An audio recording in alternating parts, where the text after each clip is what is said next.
entire workflow to make this as seamless as possible, to allow you to push and experiment and interpret and see what happens to your pictures when you actually turn them into these objects, right? Now, but a critical problem that we face is that here's a good one. How many of you have printers at home? Oh, okay. Well, then this is who doesn't have a printer at home? Well, great. There's 3 printers, and there's 3 people without printers, so we know where they're going at the end of the week, right? But there's a real part of the course of what we're doing, here is like we're setting up this absolutely perfect workflow to make this transition of your images into prints as close to, or as the translation as beautiful as possible, so that the representation of your images is as good as these machines can produce. But sometimes we might need to work with develop a language or a relationship with an outsourced printer of sorts who can produce something that you can't do at home, right? Or you can't do yourself. So, for example, who has a 44-inch printer at home?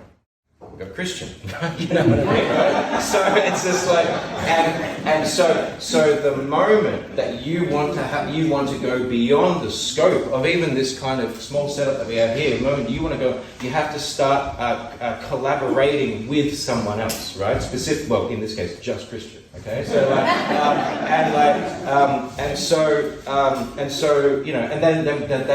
then begs this question about exploring scale. But the key point here is how do you then communicate with someone to translate what you want to have happen to a print with that? And that's what I like to think about, is like developing a language around materiality and around printing, right? So part of this is like the characteristics of paper that we're going to start talking about, that we can talk really broadly and, rather than talking about brands, because you would have heard Les do this a million times, but it's just like, going on like B&H, right, and clicking on inkjet printing paper and just seeing how many hits you get, right, and it's like 3,500, 4,500, 5,500 different inkjet printing papers to choose from, right, and the classic is, of course, spoiler alert, 80% of them are all made by the same person, right, in the same part of the world, and all of that is then just rebadged and rebranded and a new sticker and a shinier, a cooler name, you know what I mean? Like, and depending on what region you go to, the names get bigger and better. Ultimate, Grand, Spectacular, whatever it is, it's the same paper. Someone goes, this is the best, and it's the same paper they've been printing onto forever.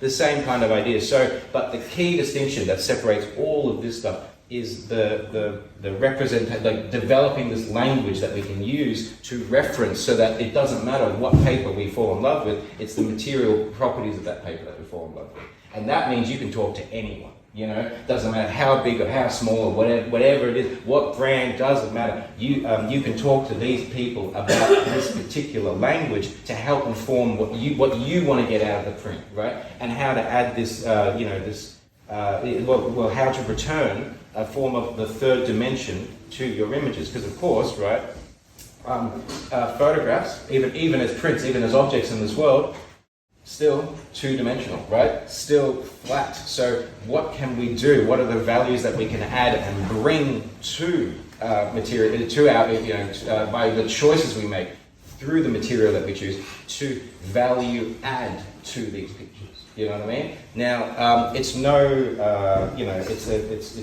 part of how we kind of designed our lab, right? To print onto the cheapest, nastiest paper we can get, right? Because it's a version of what is the lowest common denominator you will find in this in a professional print lab environment. I always say to my students, it's just like I give them the opportunity, I give them the gift of outsource your prints for my assessments. Be my guest, right? You have all the paper and all the printers at RMIT's disposal, right? But if you don't have the time because you're too busy being 19 years old, right?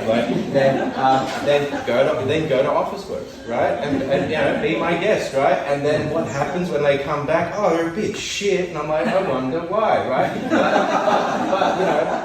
But you still might find the best bloody office works in the world, right? It might be like, oh my God, look at how good this office works is producing it. Because it doesn't matter, it's about this output, this materiality, and it's this language, right? It can still achieve what you want, right? So part of what I'll probably, just give you some, insight on is starting to think about these, characteristics of the paper that we're kind of working on, and then looking at and then using that to then build upon what we have down the back here, which is again a selection of papers for you to start applying those characteristics to your image, your prints, right? So again, first one, everyone talk about paper color, warm tone, neutral tone,